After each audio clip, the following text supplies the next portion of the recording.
The year was 1348, though numbers meant little to most people living in the village of Millbrook. Time was not measured by calendars but by harvests, church bells, and funerals. Life moved in circles: plant, reap, bury, repeat. Millbrook lay tucked between muddy fields and a thin forest that swallowed men whole if they wandered too far. The houses were low and crooked, built from timber and packed clay, their roofs sagging like tired shoulders. Smoke never fully left the air. It hung above the village like a permanent gray prayer. Here life expectancy was not a number, it was a feeling. A quiet understanding that life was short, fragile, and easily stolen. Thomas of Millbrook awoke before dawn, as he had every day since boyhood. The church bell rang once, low, heavy, unavoidable. Its sound crawled into his bones. Thomas opened his eyes to the wooden beams above him, blackened by years of smoke. His joints ached before his feet even touched the floor. At 32 years old, his body felt older than his father's had ever been. He sat up slowly, waiting for the dizziness to pass. Many men in the village collapse suddenly these days. Fever, weakness. God's will, people said. Thomas pulled on his rough wool tunic, patched more times than he could count. He rinsed his face with cold water from a bucket, gasping at the shock. Cleanliness was rare, water was precious, and sickness often followed it.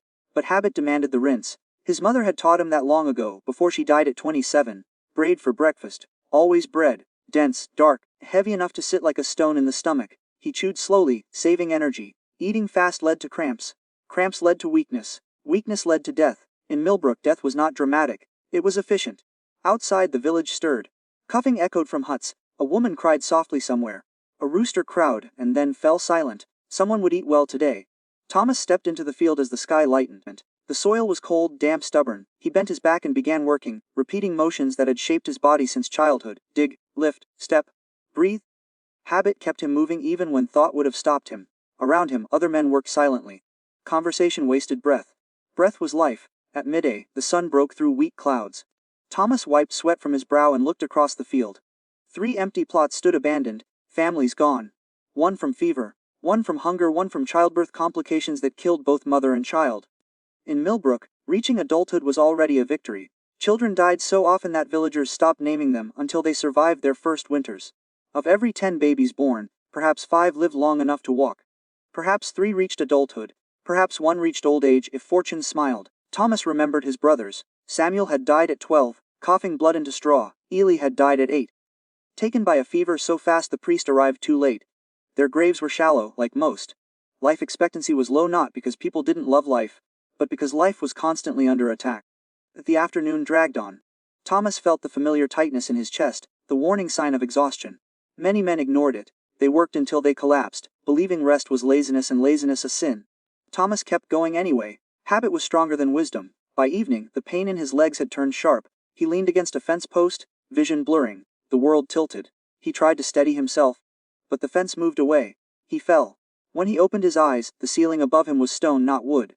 Candles flickered. The air smelled of herbs and old parchment. He was in the abbey. Brother Anselm sat nearby, ancient and thin, hands folded like dried branches. The monk had outlived 3 generations of villagers. No one knew his exact age. Perhaps 60, perhaps 70. In Millbrook, that was nearly immortal. You pushed too far, Anselm said gently. Thomas tried to sit up. Pain flared. I did what I always do, Thomas replied. The monk nodded. That is the danger. Silence settled between them. Outside, bells rang again, this time slower. A death bell, Thomas swallowed. Who? A girl, Anselm said. First child. Thomas closed his eyes. Another short candle extinguished. After a moment he spoke again quietly. Brother, why do some live longer? The question felt dangerous. Questioning fate was risky. But exhaustion loosened his tongue. Anselm rose slowly and walked to a table. He lit a candle. Its flame wavered. The most lives here. The monk said, burn like this. Exposed to every wind. He cupped his hand around the flame. It steadied. Some learn, often by accident, to protect it. Thomas watched the flame, mesmerized. You mean God chooses? Anselm shook his head. I mean habit chooses. The word felt strange. Habit. People spoke of sin and virtue, not habit. Anselm continued. Men who live longest are not the strongest, nor the richest. They are the ones who repeat small acts of care, even when no one praises them.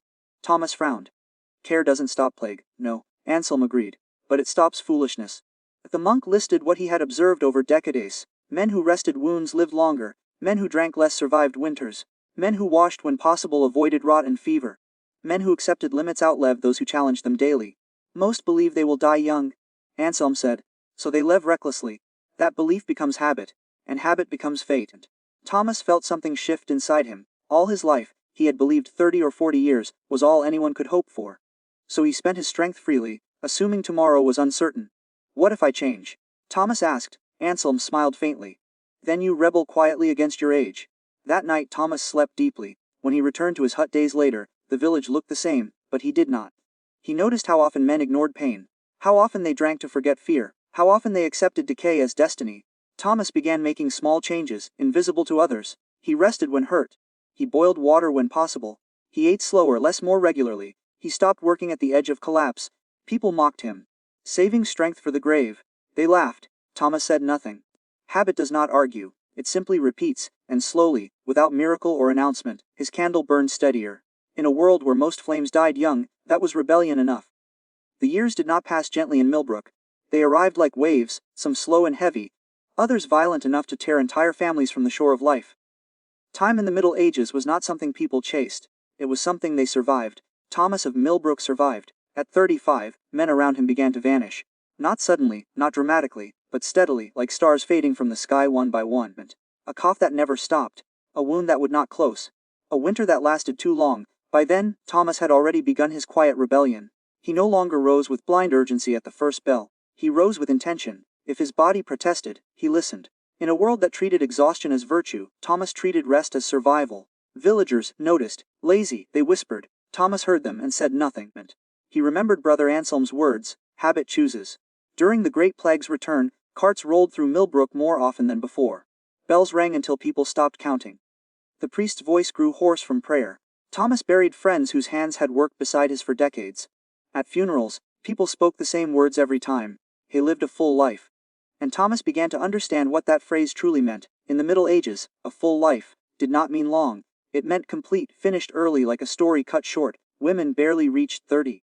Men considered 40 a blessing. Anyone past 50 was spoken of with a mix of reverence and suspicion. When Thomas reached 40, something strange happened. People began asking him questions. How do you still stand so straight? Why are your hands steady? Why do you not cough like the rest of us? Thomas had no dramatic answer. I rest, he said. I stop when pain speaks. I do not hurry death. This confused them. In Millbrook, everyone hurried death without realizing it. They drank heavily because tomorrow was uncertain. They ignored wounds because strength defined manhood.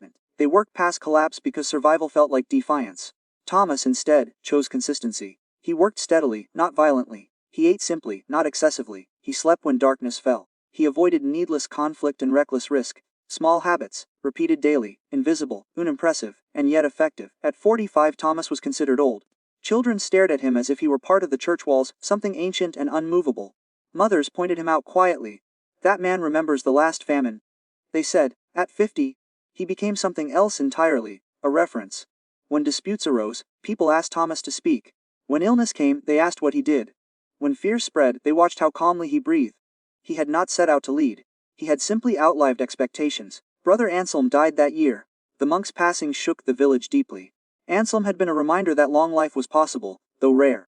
At his burial, Thomas stood silently, feeling the weight of years press against his chest. After the service, a boy approached him. The child could not have been more than 10, thin, sharp-eyed, already familiar with loss. Is it true, the boy asked, that you are older than my grandfather ever was? Thomas nodded. Why didn't he live this long? The boy asked. Thomas knelt, and bringing himself to the child's height. He lived bravely, Thomas said, but he lived as if life was short. The boy frowned. It is short. Thomas smiled gently. Yes, that is why habits matter. And the years continued their march. Famine came again. So did war rumors. Disease never fully left. Life expectancy in the Middle Ages did not rise because one man lived longer, but meaning did. And Thomas reached 56 quietly. No celebration, no announcement. One morning he did not rise. They found him in his bed, hands folded, breath gone. No struggle, no panic, just stillness. The bell rang. Not urgently, but slowly. The village gathered, not in shock, but in respect. He outlived 3 priests, someone. He buried his own children. Another said, he saw more winters than anyone. At the grave, the new monk spoke. This man did not defeat death. He delayed it by honoring life.